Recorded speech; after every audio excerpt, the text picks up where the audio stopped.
Well, welcome everyone to this evening's event. I'm Paulette Ross. I'm the chair of Suffrage Forward and creator producer of Nyack ARTWALK, and they're our co-producers for this evening's program.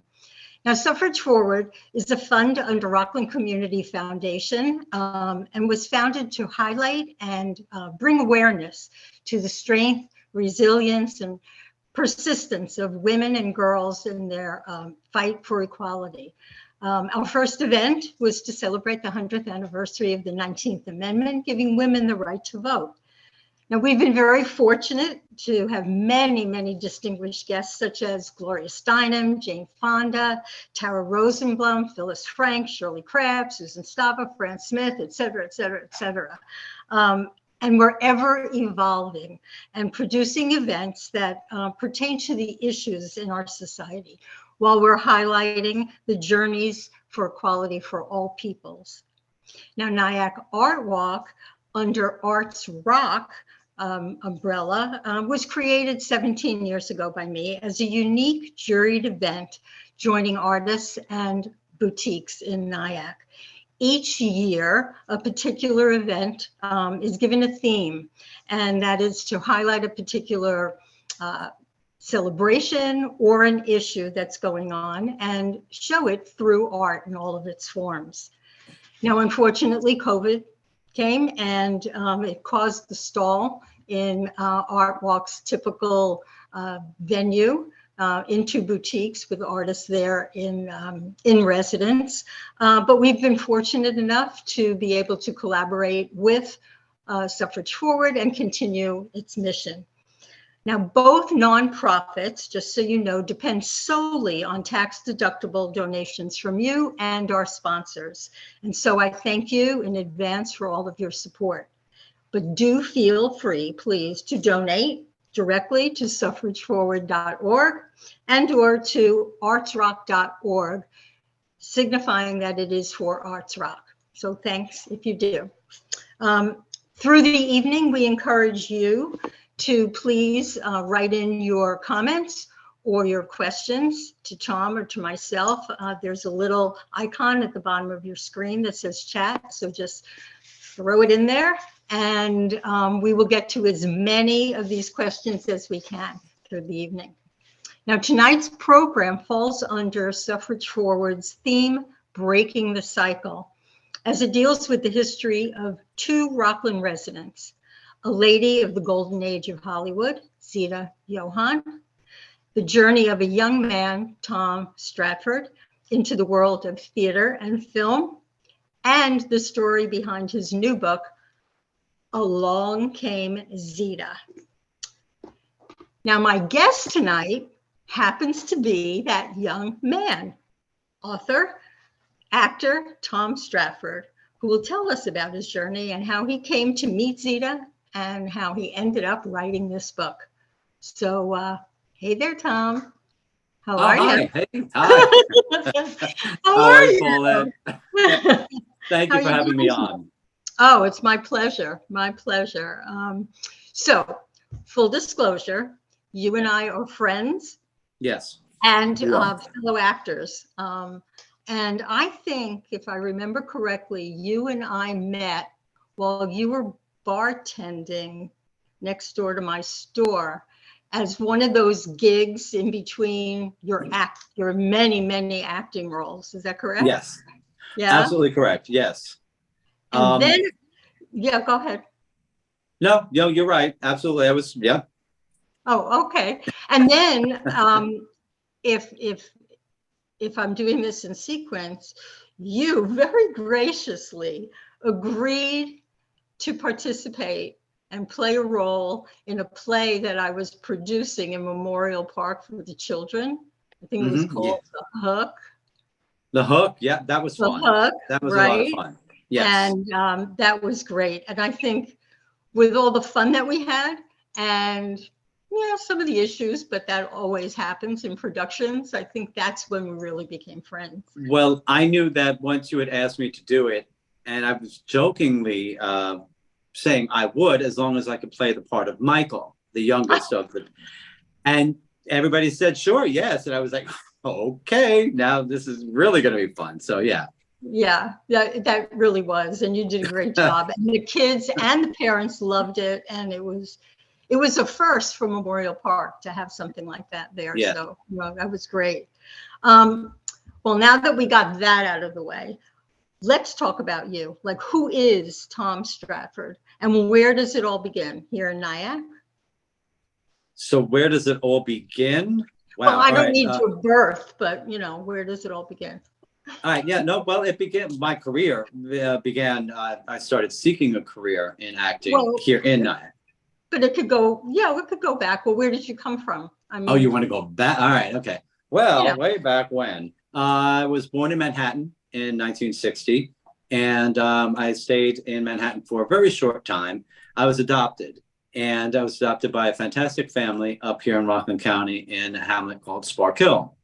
So within 3 months of my birth, I was shipped up here, and couldn't have picked a better place to grow up with. I couldn't have picked a better family. It was a great upbringing. Spark Hill, Rockland County area is about 30 miles north of Midtown Manhattan, so it's conveniently located, and it was a great childhood. Mm-hmm. And it was through my childhood that it just started to hit me that, yeah, I want to be an actor. I don't know what it is. I don't know how. I have no idea what this is, but I want to be on stage. I like the costumes. I like the makeup. I like the whole thing. I like the smell of the grease paint. I just like the dressing rooms, the excitement of it. And I knew at a young age. Well, so I grew up in the Bronx, and I knew that I was always acting in elementary school. My reports were never written reports. I always put on some sort of costume or my mother's clothes and created this little play and went in and stood in front of the class and performed my report based on what everybody else was doing research on. And then it went to community theater and on and on and on until today. But what drew you to acting? I mean, what or who was your inspiration? It has to go back to when I was in elementary school, and they were doing a show called The Mikado. And I did that in elementary school. Oh my gosh. So I didn't know anything. I wasn't paying attention. But when I realized that the opening night was coming up, that's when I wanted to get involved. And they said, well, there's no parts. There's nothing that you can do except hand out the playbills and greet the parents and get them seats, and you can be one of our ushers. So I said, all right, fine. And it was that night watching the show, seeing how it all came together, how everything kind of formed into this wonderful production. I was bitten then, and I was 9, 10 at the time. So I knew that whatever was going on up there, the costumes, I knew that is where I needed to find myself a life somehow or another. But wasn't there someone that inspired you? Some famous person? Are you talking about Zita Johann? No. John Travolta. Yes. Oh, I was going to say a Jersey boy. all right. Yeah. No, it's definitely John. Well, now I'm 17 and I'm watching Welcome Back, Kotter, and the bug hit me big time, and I knew that I had to find out a way to do exactly what he was doing on television, still studying, still going to school. And I said, fine, if he can do it, I'm going to do it too. So I brought my best laid plan to my mom, which was, I'm dropping out of high school. I'm going to go out to California, do what John Travolta is doing. I showed her a schedule that I had found in like the Inquirer. His whole schedule of the day was listed, including his studies. He had to go and study. See, it's a great plan. And she said, no, you're not. No, you're not. You're no John Travolta, is what she said to me. Oh, wow. Yeah. See, my parents just say, well, when the fad goes, gets out of your head, then you need to go to school and be a school teacher or a speech pathologist or something. So yeah. No acting. I really must have. I know I worried her because I was bound determined to follow my plan. And she knew the principal of the school, so she called them and said, listen, he's threatening to drop out of school and go. So I had to go see the school psychologist like No the way. next day. Really? Oh my Yeah. gosh. And I walked into, I had to go in and I don't want to give too much of it away, but I sat down and the first thing that he did was, okay, tell me what you see. And I started getting ink blots. Oh, And the I'm like, oh my gosh. please.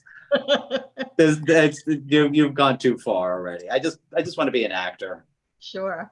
Well, You know? it's a really tough business, this acting thing with all of its ups and downs. Like now we're in the middle of a writer's strike, which affects everybody in the industry. So, like we need more angst, but it takes a lot of personal strength. Oh, there you go. There you are cloning John Travolta with your fancy car and your jacket and everything.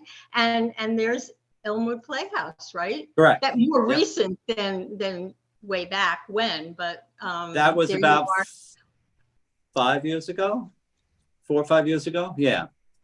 Yeah. So, we just need to show a little bit of history there. But the acting world is, it takes a lot of personal strength, resilience, and persistence, to forge ahead with all the setbacks, the rejections, the digging deep into your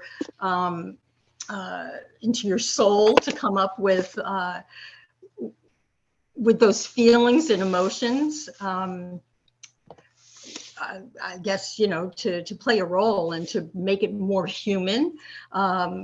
We have to listen to never-ending opinions about what to do and what not to do in the business, and then discern which ones are right for us and which ones aren't.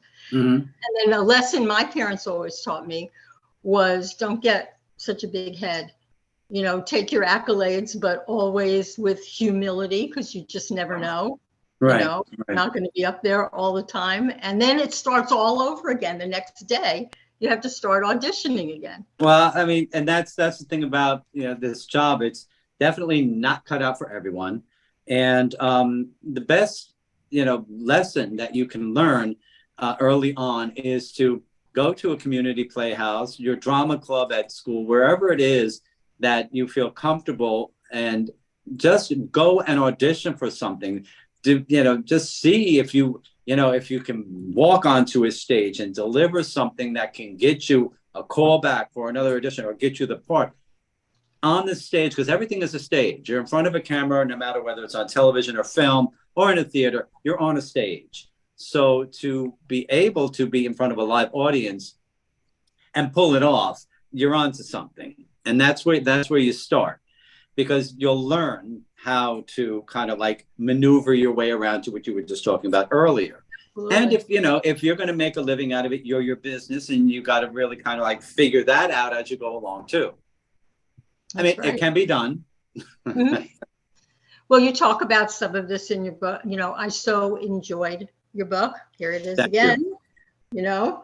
Thank you. Along Came Zita, and I'll say it now, and I'll probably say it again as we go along. I wanted more.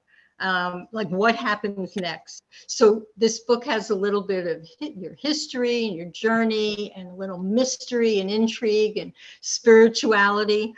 But before we discuss your book, let's give a little background to everybody that's with us tonight, and talk a little bit about Zita. Like, who is this? Who was this Nyack resident, Hollywood glamour, golden girl, not glamour girl, but golden girl, acting coach? I mean, who? You were with her. I know that she was born in 1904 in a little village, Austro-Hungarian village, and came here, if my research is correct, in 1911. And her first Broadway debut was in 1924. You pick it up from there, from the theater in New York? So, she started looking to get work in theater, and she wanted to just get into like a summer stock. She wanted to, if it was a background, didn't have to be a feature, wasn't for a lead role. She was happy making $25 a week with the Actors Guild. She got into a summer season, and they asked her to actually read for the lead that very day. They liked her audition so much, just for a background or semi-featured part, that they had her read for one of the leads. So within one day, she was hired, earning $25 a week. And then by an hour later, she was hired as a lead actress, making $100 a week. Mm-hmm. And she was on her way then. And it just really kind of like, it really catapulted for her. She really started getting one show after the other, and she started touring.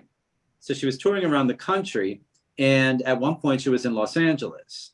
And then that's where at the time the talkies were just starting to take note, and they were looking for voices. So they were looking at theaters. They were going into every play all across the country, just looking for that voice. And she was in Los Angeles.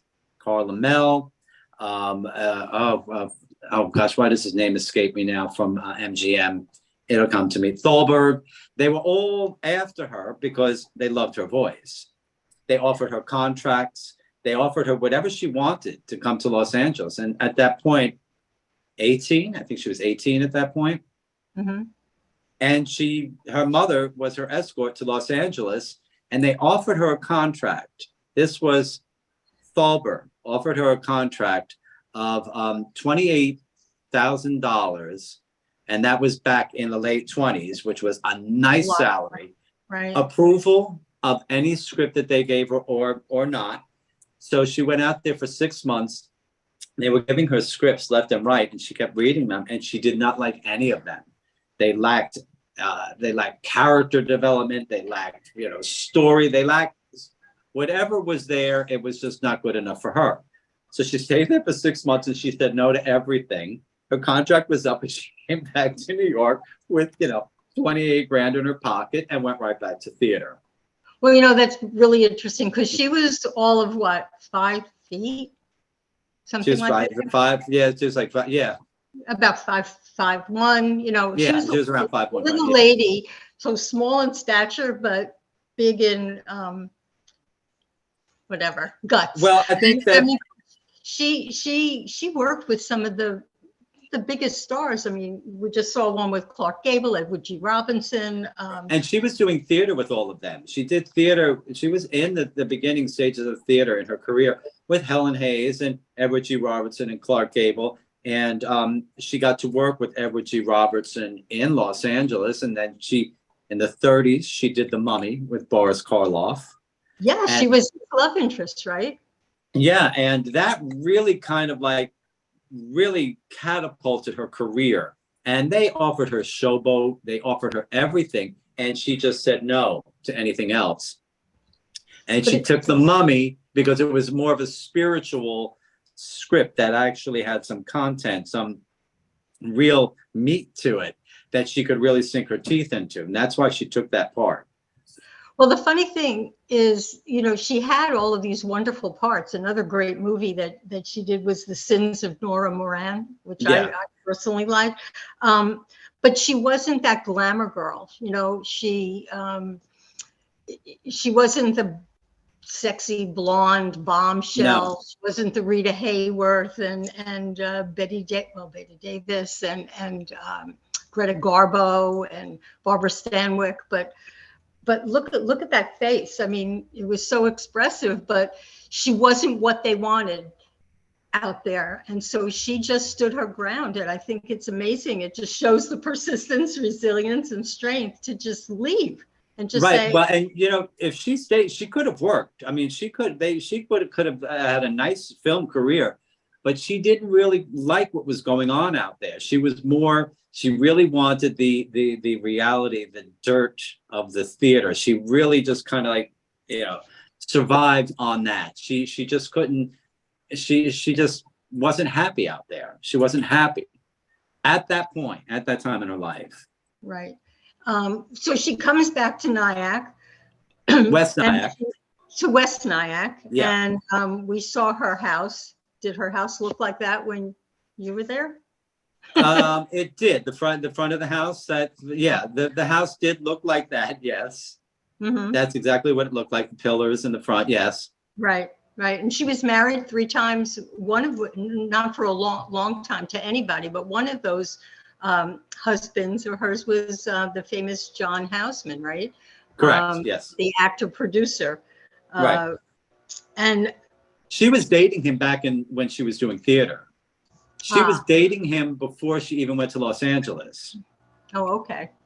And then when she said, no, I'm done, I'll come back. And then that's when she decided that, she was going to continue. Yeah, there's that house. That's lovely. That's when she was going to continue her theater career. Yeah. Right. Well, when she, she did a lot of things when she was here, and I know that she was also a guest artist at Elmwood Theater. I think it was in the 80s, 1986 or something like that, where she directed Raiders of the Living Dead. So she ends up in Elmwood. I did a little stint in Elmwood. You ended up in Elmwood. So that's going to bring me back to your book. So let's talk about how did you get to meet Zita? I think it started kind of with Elmwood. And yeah, it was. I was doing my it was my third or fourth play at Elmwood. It was called Philadelphia, Here I Come. And I was so taken by one of the lead actors because he was so good. And I was just like, wow, I'm learning so much just by listening to this guy. And he had said something about his acting coach and something about the union, AFTRA, American Federation of Radio and Television Artists. And so I asked him afterwards, I said, listen, what's up with this? First, he said a very valuable lesson to me. He told me, he said, listen, in our scene, when you come up and you start talking to me and you've got this wonderful dramatic dialogue to tell me. And he said, just take your time, breathe, just take your time, relax, and just kind of like give yourself a little more time with it. And one of the best lessons at a young age, it worked. I get to think and listen and really kind of react. But I asked him about, getting an acting coach. And he said, yeah. He said, you should definitely get an acting coach. So I didn't know where to look. I really, I wasn't going into the city that much. I didn't know anything. I just knew theater at that point. So I just happened to pick up a local newspaper. You were 17, right? 17. And I just picked up a local newspaper. And it was the Journal News here in Rockland County. And in the classified ads, there was acting coach for all ages, and give me a call. And I was just like, well, there we go. This is working out. I didn't have to look very far, and it's right here, 10 minutes from my home. And so I called her, and she was quite lovely. And I went and I met her the very next day. Well, I read an article in doing my research about Zita in 1972. And despite all of her success, she had a lot of setbacks in the 30s when she came back here to Rockland. But it didn't keep her down because she so loved children that the article was saying that her house became this haven, there it is, for the county kids. So after school, she became, like it says, their den mother. And the article goes on to say something about how she developed a children's television program. It didn't last long, right? But her whole intention was to stretch imaginations and let them express their thoughts, because she believed that they're people, and you don't have to be an adult to be able to do this. And it was a passion of hers. And not for anything, but you were 17, so I consider you still a kid. So yeah. She embraced you and took you in, and expound on that. How was it working with her? Was she a tough coach? But no, she wasn't tough. What the thing about her was that I was so willing to learn. It was my first acting coach, and it was a one-on-one. So I really was paying attention. And I wanted to please her. And so I really tried very hard. And one of the things that kind of had me worried a little bit was one of the lessons that we did each week was reading Hamlet. And I had never read Shakespeare. I didn't know much about Shakespeare at all. And reading that, and then she had guided me through all the different characters. So I got to kind of like play around. And she said, you're a good reader. You know what you're doing. You know how to read. You're good. You're good at this. So I was like, all right. So that kind of like infused me to want to do more, learn more. And she had a manuscript and a screenplay that she had written. And we were studying out of that. She gave me the manuscript to read, and then we studied the screenplay every week too. I would read through that and read all the different characters, and we would do that every week. And again, it was like a whole introduction to, now I have a film script in my hand. And that was the first, I was like, oh, this is brilliant. And just got to read through it and touch the pages and see the characters and speak their lines. And she had me read all different characters throughout that series as well. And it was really kind of a fantastic experience. Well, also in your book, you talk about your spirituality. And when you get to the parts about meeting Zita, she had spirituality as well. And do you think, did she have a routine that she put you through? And do you think that some of that spirituality was part of the connection and why she embraced you, taking you under her wing, and how you just formed this wonderful rapport with her? Well, I guess she had presented me with, it was it was a little book. And in this book was a stack of cards, and each card had prayers. And each prayer was to a certain God. The God of health, the God of wealth, God of knowledge, the God of everything. There was a God for everything. And there was a prayer that followed. Please give me strength to blah, blah, go on with whatever the prayer was directed for. And I wrote them all down, and I was just like, all right, this is cool. And I went to church, I prayed, I still do. I'm praying right now, actually. But I just, I kind of embraced it. So I guess she felt, all right, this guy is like kind of like on the same wavelength. And we talked about spirituality. We talked about, life, what happens, being ready for certain things to come into your life. And it was just really kind of like an eye-opening for me at a young age to kind of like see somebody who's thinking outside of the box that I had learned. And it was interesting. It was the first time I think I had, thought anything other than, the Catholic upbringing that I had. And it was a new way of kind of like, thinking about things. So it was really quite interesting. I learned a lot.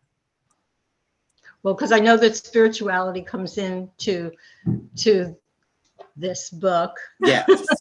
Well, it starts back in my parents' house.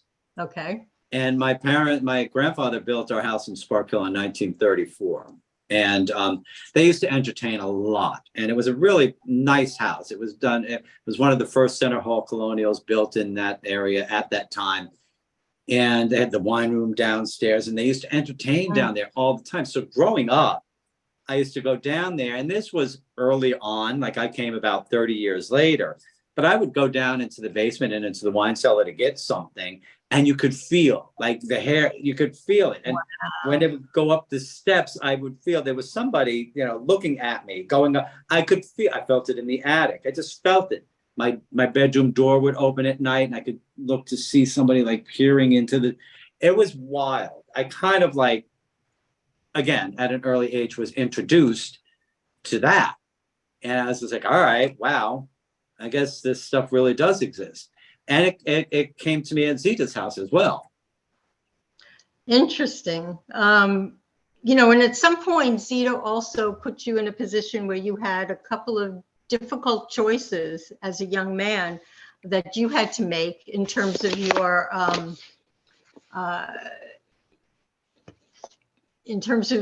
arrangement with her. Yeah. Right. Yes.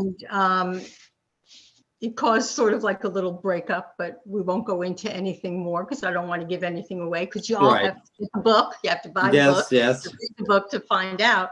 And then you're going to want more. But what did you take away from that whole experience, if you can. From that From particular. that, Okay. yeah.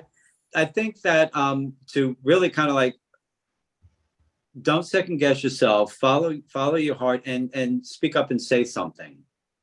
Speak up and say, because it's like, you're not going to get pushed around. You don't want, if there's something there that you're really kind of like set against, if you've got something to say it. And the consequences are what they're going to be. Well, there's that strength and resilience and persistence, Yeah. What's in your heart and your soul, you have to go for. And what was the best advice that Zita gave you? I think the best advice that I came out of this with is how important the timing of things are. It's really, you can plan all you'd like. You can, set up an arrangement. You can do whatever. You can make your dinner date. You can go and do this. But the timing in life is not settled. So just be prepared, because you just don't know. You really just don't know. Everything is timing. Like this book is been timed for it to be out now. I mean, well, if we fast forward to 1993, Zita passed away. Yeah. Okay. But she sort of came back to you. Right. Now, how and why and what did she want? Because obviously she wasn't finished, and she decided that neither were you. Well, something was taken from her, and I found that out through a visit that I had made with her after I made a departure when I was younger. And I went back to visit her, and I found out that something was stolen from her. Oh. And after I found that out, I really never spoke to her again. Our relationship had ended. I moved to New York, and I was busy, and then she passed away. When she passed away, I kind of like started reminiscing, and then I just kept busy. I was actually doing some film work in the city. And then a year later, her work, whatever it was that was stolen from her that she worked on so hard, had literally just fallen in my lap. And I looked, and I was like, you've got to be kidding me. I said, that's hers.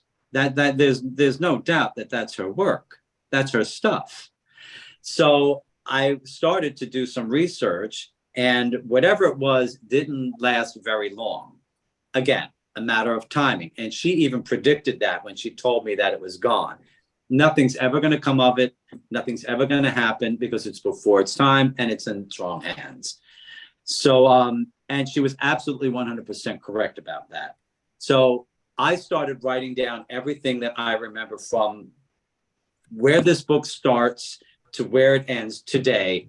I just started taking every note that I wrote it down in a book. I have 3 notebooks full of everything that I remembered, and I put it away. I just got it all out of my head. I put it away. It stayed away for a number of years, and I dusted it off back in 2017.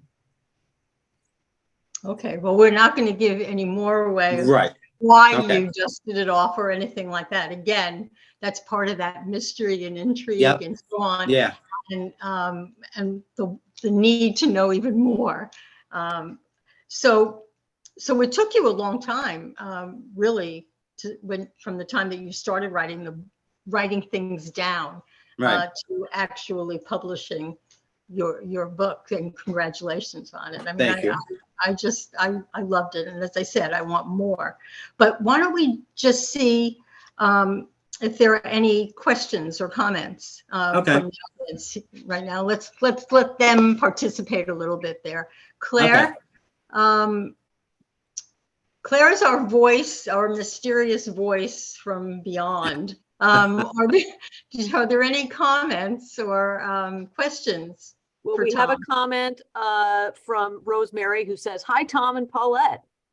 Hi, Rosemary. Hi, Rosemary. And then there's a question that has, that when you started working with Zita, how much of her Hollywood history did you know about her as a young man? Did you have any background with her, you know, being sort of from the golden age of Hollywood? I did not. I did not know who she was. I knew that she worked in film. I didn't know what she had done. I didn't do any research. There was no internet. I just found out from seeing her on the Joe Franklin show the night before. I was able to get a little bit of information, which was exciting. And but yeah, as far as her body of work, I didn't know that until I met her. And then little by little things started to come into light, and I started to learn a lot more, but not beforehand. Is there any other question, comment? Rosemary said she emailed some questions, so I just responded that hopefully she'll type them in here. So we don't have any other questions right now. Okay. Where did you did you email them to Tom or me? Well, Rosemary, here's a question. No. Although I had, so she emailed it right to SuffrageForward. Although I still have 2 chapters to go, so far your book reads like a screenplay waiting to happen. Is this something you hope to achieve? Do you already have someone in mind to write the screenplay? And also, who do you see playing young and older Zita? And Rosemary, and who could you see playing young and present you? I could go step by step if you don't remember all of the questions. Okay, well, yes, number one, yes, this actually, I was supposed to write a screenplay. The person that came into my life in 2017 loved the story. I told him about the story, and he worked for Marvel Comics. And he's a very popular artist and author. And he was going to write the book, help me write the book. From all of my notes, but he became so busy. He said, write me a screenplay, and I don't know how to write a screenplay. So I started working with a friend of mine, and we collaborated on making a novella, which is easier to read as a screenplay. So it was written as a screenplay with the intent of it being a screenplay. So yes to that. I don't have anybody in mind right now. It's gone to 2 casting directors to read that I know. Let's see what happens when it's published. I don't know where, who knows, but I'm pushing. I'm doing a lot of promotional work on it, and we'll see. So older Zita? Well, younger Zita, young Zita and old Zita. All right, so older Zita, I've always thought of Kathy Bates, Susan Sarandon. Kathy Bates, Susan Sarandon. I don't know about a younger Zita. The only thing that I do know is that Drew Barrymore looks just like her. Yes. So I mean, I can't think of anybody else but her, because it's just such an uncanny resemblance that if you say that, I'm going to say Drew Barrymore, because that's all I can say. And the last part of her question is, who do you see playing the younger and present day, not older, but present you? Me. No, I'm kidding. I don't know. All right, the younger you then, the 17-year-old. Come on, you can't do 17 anymore. I know, I'm kidding. What do you mean? I don't. Well, there's that rejection. You're too. I don't deal with it very well all these years later. I really, honestly, I just don't know. Okay. I don't know. Okay, fair enough. We have a question from Barbara. She would like to ask her question directly. So let's see if Barbara will. Hi, Barbara. You want to ask a question? I didn't actually have a question. I just wanted to thank you, Paulette, for hosting this event. I'm Tom's neighbor, and he's a brilliant actor and writer. And I enjoyed the book, and I look forward to seeing it on Broadway and the screen. That's all I have to say. No questions. So Barbara, I'm going to ask you a question. Do you want more? Can you be a little? Can you be more? More specific, more more weight, yes. more pounds. Yes. What So, do I want? Just so you read the book. Now the mystery and the intrigue. Are you waiting like I am with bated breath for more? You know, the sequel, a second book.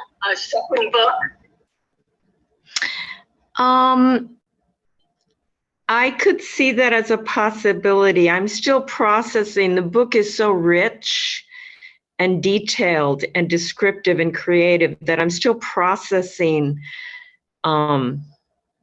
the characters, the plot, the imagery. I think it's a very powerful story. I could see it on Broadway in the screen or television. And I think it's important to, I'm not familiar with Suffrage Forward, but I assume by the title, it has to do with equality. And I think that I'm a big fan of Chaplin and so many other actors from that period. And I think it would be fascinating to see the feminine side of that time, that perspective. And of course, we've got people like Mary Pickford but so many of the women were silent, literally, not just in their work. And I think he has given her a voice. He has given her a platform. And I think that we can learn from her. With all that's happening in the nation, I think we can learn from Zita. She was a survivor. She truly survived. And things have changed, but they haven't changed. And I'm a writer, and I have dozens of ideas for screenplays for men and women and people of color. And I'm so grateful for Martin Scorsese's recent work that has given a voice to the Osage Indians. And there's so much. I mean, we have to open the floodgates for everyone to have a platform and speak. And Zita is finally getting her due, and she was gorgeous and brilliant and talented. And I've talked way too much, but thank you for hosting this. I look forward to finding out what Suffrage Forward is. And Tom is my neighbor. And not only is he a gifted individual, but he's a kind man. He's a kind, humane, passionate man. Absolutely. Thank you, Barbara. Thank you. So we talk about the intrigue and the mystery, the angst, and a little bit of the supernatural. And all of this is in your debut novel. And so I'm going to assume, again, that you're going to write book 2, because you're going to take it forward, because there's something there that we need to learn more about. And I want to know what's going to happen after the end. And now your book just came out. So how are sales going? Sales are going good. Buy one. Go ahead and get one. Absolutely. It's on bookbaby.com right now. This is the publishing company that I'm using. And what will happen is on the 29th, Monday, the 29th, it will be actually out all over the place. So it will, I guess that's the term to say, it will be published. It will be out on Amazon. You can get it anywhere. But BookBaby, actually, they turned out to be a fantastic company to work with as far as getting this book done. They did a great job. I recommend anybody who's going to write something or thinking about it, go check out bookbaby.com and just get in there and see what they're doing. It's quite amazing for a self-publisher to get involved with them. That's wonderful. Now, are there any scheduled talks or appearances that are coming up? Well, I'm going to see now after Monday. I have one possible writing for Barnes & Noble in West Nyack. I don't have a date set for that yet, but they are going to carry my book at West Nyack and in the local artist there. Well, actually, it's going to be in biography or entertainment, but they like to host local artists. here in Nyack, Pickwick Bookshops. You're in they, libraries? Aren't you in some libraries? I'm in Nyack Library, Piermont Library, Orangeburg Library, and the West Nyack Library. Okay, and you said So, Book Baby for now. Book Baby is where you can buy it now. Yeah, yeah. Right. And Now, then you where can, and we then after learn? Go ahead. Sorry. there's also the ebook is also available, and right now as well on Book Baby. You can get them anyway. You can pre-order up to the 29th, but go to Book Baby because it's easier to get them, and you can get the ebook, the hardcover. This only comes in hardcover because it's really just a pretty book. They did a great job with it. And we just did the proofs for the audiobook, which I'm waiting to get the second proofs on it. So that should be ready sometime in June. I'll be launching that in June. So now, where can people get more information about you if they want to contact you and ask more about you and your journey and your career and so on?